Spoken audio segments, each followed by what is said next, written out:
Assalamualaikum warahmatullahi wabarakatuh. Kami dari kelompok 8 akan mempresentasikan diskusi kami tentang thariqat, mengenai definisi aliran-aliran serta perkembangannya. Sebelumnya perkenalkan, nama saya Vika Lutfiasari, NIM 262008 sebagai moderator. Kemudian Eva Maksumatul Fitorah, NIM 26191127 sebagai narasumber pertama.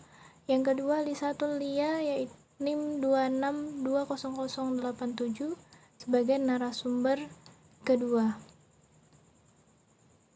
Oke, untuk menyingkat waktu, yang pertama yaitu kita akan bahas tentang pengertian serta arti thariqat. Apa sih thariqat itu? Oke, pengertian dan arti thariqat. Secara harfiah, thariqat berarti jalan, mempunyai arti yang sama dengan syariah. Banyak kosakata yang dapat diartikan dengan jalan, seperti salah satunya yaitu sabil, syirat, manhaj atau minhaj, suluk atau maslak, nusuk atau mansak.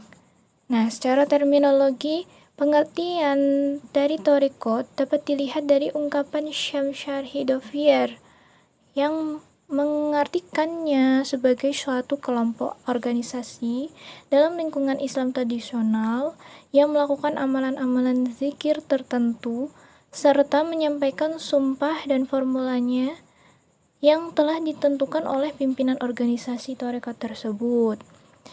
Dalam bahasa Arab, thariqah berasal dari kata thariqah yang berarti tadi jalan atau cara. Yang kedua, bisa diartikan keadaan, bisa juga diartikan madhab atau aliran, atau goresan atau garis pada suatu.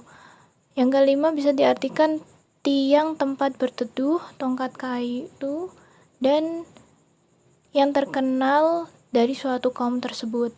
Serta dalam pengertian istilahnya, thariqat berarti pengembaraan mistik pada umumnya, yaitu gabungan seluruh ajaran atau praktis yang diambil dari Al-Quran, Sunnah Nabi SAW, dan pengalaman guru spiritual.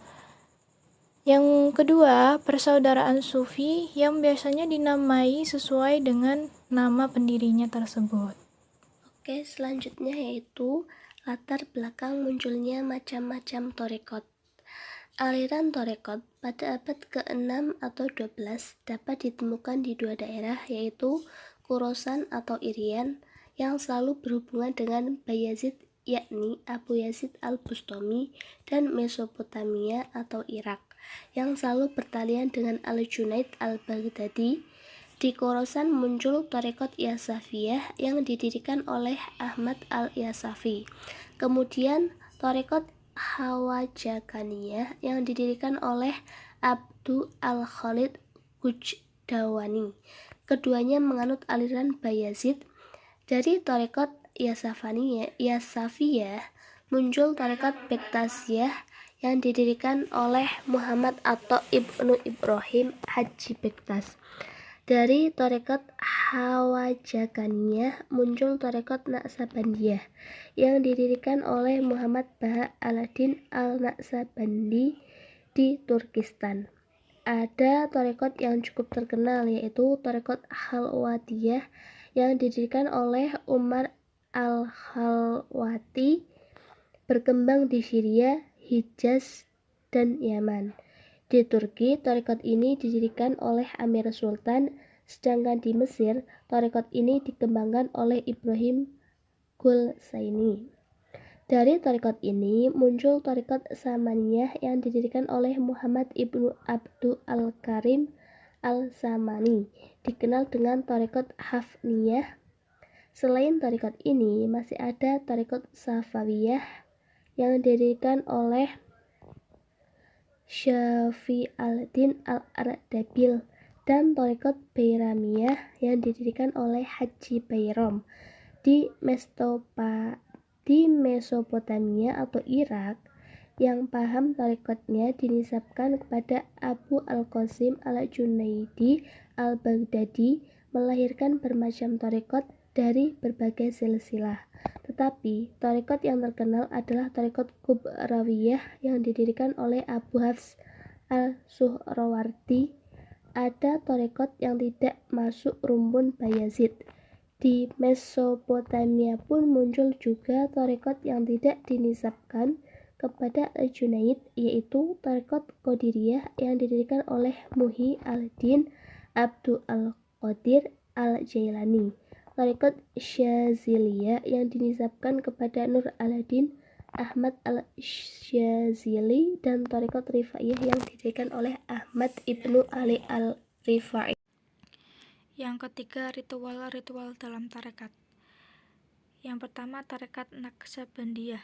Tarekat Naqsabandiyah memiliki 6 pokok ajaran, yaitu tobat, uslah atau pengasingan diri dari manusia ramai, zuhud, takwa, qanaah, menerima keputusan Allah Subhanahu wa Ta'ala dengan hati lapang, dan taslim berserah diri.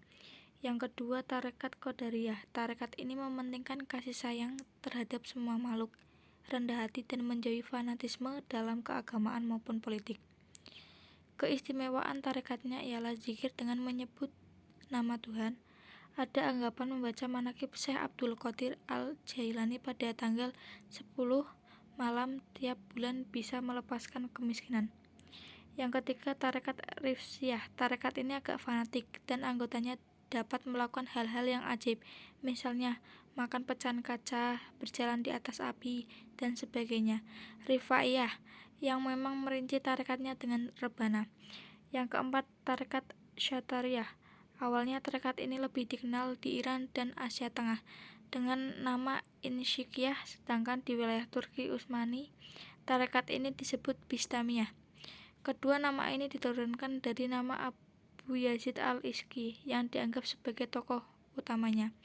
Akan tetapi dalam perkembangan selanjutnya, tarekat Syatariyah tidak menganggap sebagai cabang dari persatuan sufi manapun.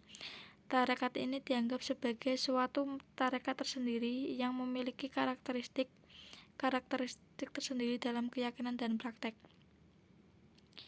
Yang keempat, tujuan mengikuti tarekat. Tujuan mengikuti tarekat ada 4. Yang pertama, penyucian jiwa tazkiyah al-nafs melalui amalan dalam tarekat zikir. Yang kedua, menjalankan amalan wirid yang diijazahkan oleh guru mursyid. Yang ketiga, pendekatan diri kepada Allah Subhanahu wa Ta'ala, takarub ilallah melalui amalan yang mengikuti ulama atau wasilah tawasul. Yang keempat, menanti batin dan meluruskan langkah. Sekian, terima kasih, kurang lebihnya mohon maaf apabila ada kesalahan. Wassalamualaikum warahmatullahi wabarakatuh.